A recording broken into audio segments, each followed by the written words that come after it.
ওপরে রয়েছে মানকুণ্ডু স্টেশন, একদম মিষ্টি মায়ের মুখ।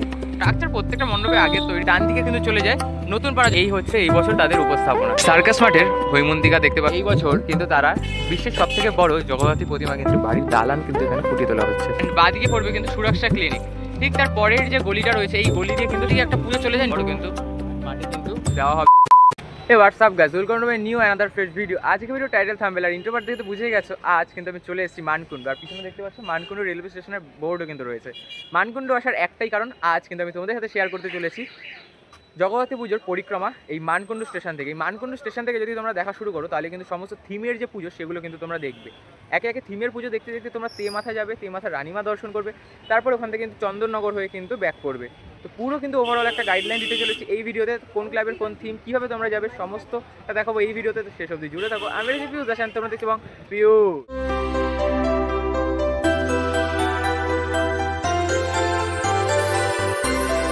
দেখো ওপরে রয়েছে মানকুণ্ডু স্টেশন, আর মানকুণ্ডুর 1 নম্বর প্ল্যাটফর্মের ব্যান্ডেলের দিক থেকে বেরোবে এই যে টিকিট কাউন্টার থেকে বেরিয়ে কিন্তু এই রাস্তা দিয়ে সোজা হাঁটা দেবে। সর্বপ্রথম যে পুজোটা তাহলে তোমরা দেখতে পাবে সেটা হচ্ছে মানকুণ্ডু স্পোর্টিং ক্লাব। খুব সুন্দর কিন্তু তাদের যে উপস্থাপনা সেটা কিন্তু রয়েছে। চলো যাই আর দেখি কীরকমভাবে সেজে উঠছে তাদের পূজা মণ্ডপটি। এইবার দেখো মানকুণ্ডু রেলওয়ে স্টেশন থেকে হেঁটে মাত্র 3 থেকে 4 মিনিট লাগলো, আর এই কিন্তু আমরা চলে আসলাম। সামনেই দেখতে পাচ্ছ মানকুণ্ডু স্পোর্টিং ক্লাবের যে পুজো প্রাঙ্গণ। এই যে বাদিকে দেখতে পাচ্ছ পুজো, ডান দিকে রয়েছে ক্লাব। তো সামনে গিয়ে দেখাচ্ছে, এই হচ্ছে মানকুণ্ডু স্পোর্টিং ক্লাব, আর এই হচ্ছে এই বছর তাদের উপস্থাপনা। দেখে কিন্তু চেনা লাগতে পারে এই পুজো মণ্ডপটি, একদম ঠিকই ধরছো গাইস। তোমরা যারা দুর্গা পুজোয় কলকাতায় এই প্যান্ডেলটি দেখেছো, একই রকমের কিন্তু ভাবে কিন্তু সেজে উঠছে এই প্যান্ডেলটিও। দেখতে পাচ্ছ তার যে প্রস্তুতি এই মুহূর্তে কিন্তু চলছে একদম জোর কদমে। আর ভেতরে কিন্তু কাজ হচ্ছে। তো ভেতরে এখন আর ঢুকবো না, যেহেতু ওভারঅল একটা গাইডলাইন করতে চলেছি, তো বেশি ডিটেলস করবো না, জাস্ট তোমাদের একটা আউটলাইন দেখিয়ে দিচ্ছি। দেখো খুব সুন্দর কিন্তু যে একটা মণ্ডপ সেটা কিন্তু উপহার দিচ্ছে, আর একদম কিন্তু খুব মানে একটা রাতের অন্ধকারে কিন্তু খুব সুন্দর লাগবে। আর চন্দননগর আলোর শহর, আর আলোর শহরে আলোর খেলায় কিন্তু মেতে উঠবে এই পূজা মণ্ডপটি, অর্থাৎ মানকুণ্ডু স্পোর্টিং ক্লাব। তো চলো এবার আমরা চলে যাচ্ছি ঠিক আবারও একইভাবে। এটা দেখার পর ওপাশ দিয়ে বেরোতে হয়, এই মাঠের যে রাস্তা এখান দিয়ে বের করে তারপরে কিন্তু আবারও এই দিকে কিন্তু সোজা হাঁটা দেবে। মানে এই দিক থেকে আমরা আসলাম, হ্যাঁ, এদিক থেকে এসে টান এই রাস্তার ওপরেই হাঁটতে থাকবে। এই রাস্তার ওপরেই ডান দিকে বাদিকে কিন্তু সমস্ত পুজোগুলো পড়বে। তো চলো এবার এগোতে থাকি এবং পরবর্তী পুজোর দিকে এগিয়ে যাই। দেখো মানকুণ্ডু স্পোর্টিং ক্লাব দেখে আসলে এদিক থেকে, দেন এই যে কালভার্টটা পার করলা, কালভার্ট পার করলেই কিন্তু এই মোড়ে বাদিকে একটা পুজো চলে যায়, ডান দিকে কিন্তু চলে যায় নতুন পাড়া জগদ্ধাত্রী পুজোর দিকে। আর এই বছর কিন্তু তাদের উপস্থাপনা রয়েছে মনের মানুষ, আর সিজনে রয়েছেন শঙ্কর পাল। তো চলো একদম ভেতরে গিয়ে দেখি কীভাবে সেজে উঠছে তাদের পুজো মণ্ডপটি। 1 মিনিটেরও কম সময় হেঁটে কিন্তু আমরা পৌঁছে গেলাম নতুন পাড়া জগদ্ধাত্রী পুজোর যে প্রাঙ্গণ সেইখানে। আর দেখতে পাচ্ছ এখানে কিন্তু বাঁশের স্ট্রাকচার কিন্তু বাঁধা হচ্ছে, এবং সেই সাথে কিন্তু লোহার স্ট্রাকচার দিয়ে কিন্তু যে ডিজাইন সেগুলো কিন্তু করা হচ্ছে। একদম ফাস্ট যে লোহার স্ট্রাকচার সেগুলো কিন্তু ইনস্টল করা হচ্ছে, যে আমরা দেখতে পাচ্ছি এখানেও কিন্তু প্রচুর লোহার স্ট্রাকচার কিন্তু বসানো হয়েছে। ভেতরে দেখো টোটালটা কিন্তু লোহার স্ট্রাকচার দিয়ে কিন্তু যে পুরো পুজো মণ্ডপ সেটা কিন্তু সাজানো হচ্ছে। আর একটু ভেতর দিকে প্রবেশ করবো, ভেতরে প্রবেশ করে তোমাদেরকে দেখিয়ে দেবো যে ভেতরে কিন্তু টোটালটা কিন্তু দেখো লোহার যে শিট সেগুলো কিন্তু এখানে প্রচুর কিন্তু ছড়ানো ছিটানো রয়েছে, এবং এই শিল্পীদের কিন্তু অক্লান্ত পরিশ্রম এই যে পুজো উৎসব সেটাকে কিন্তু আরও কিন্তু সাফল্যমণ্ডিত করে তোলে। দেখতে পাচ্ছ সমস্তটা কিন্তু বেশ সুন্দর, কিন্তু এই যে জানলার মতো শেপ সেরকমভাবে কিন্তু দেখো জানলার মতো করে কিন্তু ঘোরানো রয়েছে, এবং খুব সুন্দর করে বলা যায় যে একটা বাড়ির দালান কিন্তু এখানে ফুটিয়ে তোলা হচ্ছে। আর এই হচ্ছে এইখানের মা হৈমন্তিকা, তার যে একটি চিত্র সেটা কিন্তু সামনে রাখা রয়েছে। আর এখানে কিন্তু প্রতিমা কিন্তু নির্মাণ কার্য চলছে, প্রায় মাটির প্রলেপ সেটা কিন্তু কম বেশি কিন্তু করা হয়েছে। তো এটি দেখার পর তোমরা আবারও বেরিয়ে পড়বে একই রাস্তা দিয়ে, যেদিক দিয়ে প্রবেশ করলে সেদিক থেকে বেরিয়ে কিন্তু চলে যাবে ওই মোড়টায়, তারপর ওই পারের রাস্তায় অর্থাৎ নিয়োগী বাগানের যে পুজো সেটা কিন্তু তোমরা দেখে নেবে। তো ওই পাশ থেকে দেখে আসলে নতুন পাড়া, ঠিক তারপরে এই বিপরীতের এই রাস্তা দিয়ে কিন্তু চলে গেলে তোমরা কিন্তু পেয়ে যাবে কানাইলাল পল্লীর পুজো। আর কানাইলাল পল্লী এই বছর কিন্তু বিশ্বের সব থেকে বড় জগদ্ধাত্রী প্রতিমা কিন্তু নির্মাণ করছে। তো কীভাবে সেজে উঠছে চলো একবার দিকে দেখে নিই তাড়াতাড়ি। তো এই রাস্তা ধরে মাত্র 5 থেকে 7 মিনিট হেঁটে কিন্তু আমরা পৌঁছে গেলাম কানাইলাল পল্লী। আর কানাইলাল পল্লীতে এই বছর কিন্তু তারা বিশ্বের সব থেকে বড় জগদ্ধাত্রী প্রতিমা কিন্তু প্রস্তুত করছে। দেখতে পাচ্ছ প্রস্তুতি কিন্তু চলছে ওই যে কালো তাঁবু দিয়ে ঢাকা তার পিছনে। চলো একবার সামনে গিয়ে দেখে নিই কীরকম হয়ে সাজছে বিশ্বের সব থেকে বড় জগদ্ধাত্রী। তো কানাইলাল পল্লীর পুজোটা দেখলে তারপরে আবারও চলে আসবে এই রাস্তায়, আর যেদিক থেকে আর কি শুরু করেছিলাম এই যে নতুন পাড়া, তারপরে এখান থেকে আবারও কিন্তু আমরা সোজা হাঁটা দেবো, একদম সোজা হেঁটে কিন্তু চলে যাবো যে মানে পরবর্তী যে পুজোগুলো রয়েছে সেগুলোর দিকে। তো এই রাস্তা দিয়ে আসলাম, আর এই পাশেই রয়েছে ডান হাতে পড়বে ঘোষ ফার্নিচার, অ্যান্ড বাঁ দিকে পড়বে কিন্তু সুরক্ষা ক্লিনিক। ঠিক তার পরের যে গলিটা রয়েছে এই গলি দিয়ে কিন্তু সামনে তোমাদেরকে এগিয়ে যেতে হবে, এবং এই গলি দিয়ে কিছুটা জাস্ট কয়েক সেকেন্ডের হাঁটা পথে তোমরা পৌঁছে যাবে নিয়োগী বাগানের যে জগদ্ধাত্রী পুজো প্রাঙ্গণ ঠিক সেইখানে। তো এই রাস্তা দিয়ে হেঁটে আসলাম, আর মাত্র কয়েক সেকেন্ড হেঁটে কিন্তু পৌঁছে গেলাম নিয়োগী বাগানের পুজো প্রাঙ্গণে। আর দেখতে পাচ্ছ গাড়িতে করে কিন্তু লরি ভর্তি কিন্তু এদের যে স্ট্রাকচার সেগুলো কিন্তু আনা হচ্ছে অন্য একটি স্থান থেকে। আর দেখতে পাচ্ছ ভেতরে কিন্তু মা হৈমন্তিকার যে প্রস্তুতি সেটা কিন্তু চলছে। দেখতে পাচ্ছ দাদারা কিন্তু কাজ করে চলছেন, আর একটু এখানে দেখো স্ট্রাকচারগুলো কিন্তু বেশ সুন্দর লাগছে। আর একদম সামনে গিয়ে মা হৈমন্তিকার প্রস্তুতিটা তোমাদের সাথে একবার দেখাবো। দেখো মায়ের মুখশ্রী কিন্তু প্রস্তুত, আর মায়ের মুখটা কিন্তু ভারী মিষ্টি দেখাচ্ছে। দেখো কত মিষ্টি মায়ের মুখ। আর দেখতে পাচ্ছ মাটির প্রলেপের কাজ প্রায় কিন্তু হয়ে গিয়েছে, এবং মায়ের যে হাত সেগুলো কিন্তু এই মুহূর্তে কিন্তু করা হচ্ছে, দেখতে পাচ্ছ। আর বেশ সুন্দরভাবে কিন্তু টোটালটা কিন্তু প্রস্তুত, আর ভেতরটা কিন্তু খুব সুন্দরভাবে কিন্তু এতে সাজানো হয় প্রত্যেকবার। তোমরা যখন এন্ট্রেন্স করবে তোমাদের এন্ট্রেন্সটা হবে হচ্ছে ওই দিক থেকে এন্ট্রেন্স হলেও এই দিক দিয়ে কিন্তু এক্সিট করানো হয়, এই দিক থেকে ঘুরে কিন্তু ওই রাস্তা দিয়ে কিন্তু এক্সিট হবে।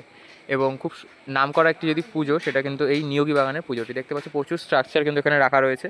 কিছু স্ট্রাকচার দেখো এই যে এইখানেও কিন্তু রয়েছে প্রচুর স্ট্রাকচার, এখানে টোটাল কিন্তু স্ট্রাকচারে কিন্তু ভর্তি রয়েছে এই মুহূর্তে। এই স্ট্রাকচারগুলো ইনস্টল করে কিন্তু খুব সুন্দরভাবে কিন্তু সেজে উঠতে চলেছে নিয়োগী বাগান 2025-এ তাদের হৈমন্তিকার আরাধনায়। দেখো নিয়োগী বাগান দেখে তোমরা মেন রোডে আসার পর যখন তেমাথার দিকে হাঁটবে তো কিছুটা এগোলেই কিন্তু এরকম বাঁ দিকে কিন্তু একটা বড় রাস্তা কিন্তু ঢুকে যাবে। আর ঠিক তার পাশে তোমরা লোকেশন হিসাবে দেখে নিতে পারো এই যে মেডিকেল স্টোরটি রয়েছে, এই মেডিকেল স্টোরটা এই মুহূর্তে ক্লোজ রয়েছে। এই স্টোরের পাশ দিয়ে কিন্তু এগোতে হবে, এই রাস্তা ধরে এগোলেই কিন্তু তোমরা পৌঁছে যাবে মহাডাঙ্গা বালক সংঘ।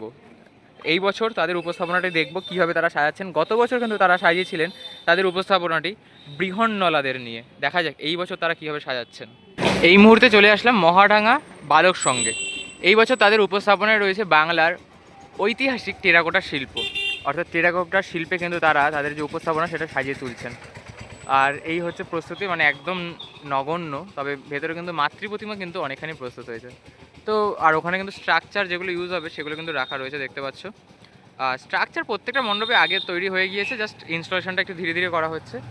আর তো আমরা এখন এখান থেকে বেরিয়ে যাব, আবারও কিন্তু চলে যাব হচ্ছে এরপর যাব হচ্ছে সার্কাস মাঠ। মানকুণ্ডুর অ্যানাদার বিগ বাজেট জগদ্ধাত্রী পূজা কিন্তু হয়ে থাকে সার্কাস মাঠে। চলো যাই। তারপরে আবারও চলে আসতে হবে হচ্ছে এই মেন রোডে, এই যে দেখিয়েছিলাম এই মেডিকেল স্টোরটা। তারপর এখান থেকে আবারও বাঁ দিকে হাঁটা দেবে সোজা, তাহলে কিন্তু তোমরা পাবে বাঁ হাতেই আবারও যে পরবর্তী পুজো অ্যানাদার বিগ বাজেট, সেটা হচ্ছে সার্কাস মাঠ। আর সার্কাস মাঠের পুজো কিন্তু বেশ নাম করা, খুব বড় কিন্তু একটি পুজো হয়ে থাকে।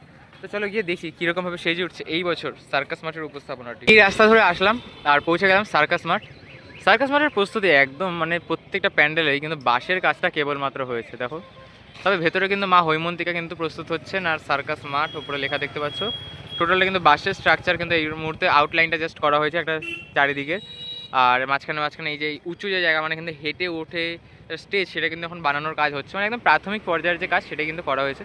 গিয়ে দেখি যে হৈমন্তিকা কত দূর সেজে উঠছেন। সার্কাস মাঠের হৈমন্তিকা দেখতে পাচ্ছ প্রস্তুত হচ্ছে, আর মাটির প্রলেপের কাজ কিন্তু প্রায় হয়ে গিয়েছে। এবং মায়ের যে মুখ সেটা কিন্তু বেশ মিষ্টি লাগছে, ভারী মিষ্টি একটি মুখ মায়ের এখানে। আর হৈমন্তিকা কিন্তু খুব মিষ্টি একটি মা। আর দেখতে পাচ্ছ একদম যে মাটির প্রলেপের কাজ সেটা কিন্তু প্রায় হয়ে গিয়েছে। আর বললামই এখানে কিন্তু যে বাসের স্ট্রাকচারের কাজ সেটা কিন্তু একদম প্রাথমিক পর্যায়ের হচ্ছে। তো আবার ওইটা দেখার পর এই দিকে হচ্ছে এক্সিট হয়, এই এক্সিট দিয়ে বেরিয়ে আবারও মেন রোড ধরে সোজা চলে গেলে কিন্তু তোমরা যাবে তেমাথা। আমরা ওই দিক থেকে আসলাম হচ্ছে মানকুণ্ডু থেকে, ডান দিক থেকে যদি আসো বা ডান দিকে চলে যাও তাহলে কিন্তু তোমরা চলে যাবে হচ্ছে চন্দননগর। আর বাঁদিকে কিন্তু বারাসাত বলে আরেকটি স্থান আছে, ওইদিকে চলে যাবে। আর আমরা কোনো দিকে না গিয়ে সোজা আসবো, সোজা আসলে কিন্তু রয়েছে তেমাথা। আর সামনেই কিন্তু তেমাথার রানীমায়ের যে প্রস্তুতি সেটা কিন্তু চলছে জোর কদমে। চলো এগিয়ে যাই।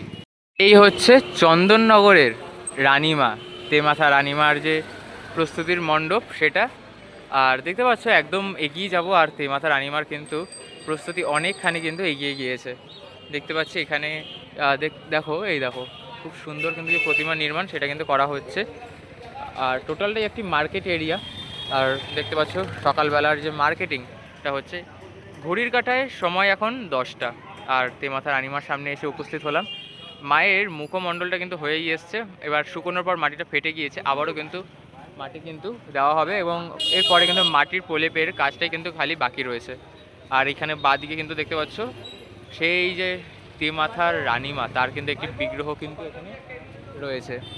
এবং এই হচ্ছে রানীমা আমাদের সকলের প্রিয় যে রানীমা সেটা কিন্তু এখানে রয়েছে। আর এরপরে আমরা এখান থেকে কিন্তু বেরিয়ে যাব। আর তোমাদেরকে যেমনটা দেখালাম এই ডান দিক দিয়ে চলে গেলে তোমরা যেতে পারো হচ্ছে চন্দননগর। আর আমরা আজকের ভিডিওটা এখানেই শেষ করব, পরবর্তী ভিডিওতে আবার দেখা হবে পরবর্তী পরিক্রমায়। তো ততক্ষণ সুস্থ থাকো, ভালো থাকো, আর সকলে কমেন্ট করতে ভুলো না। জয় রানীমা।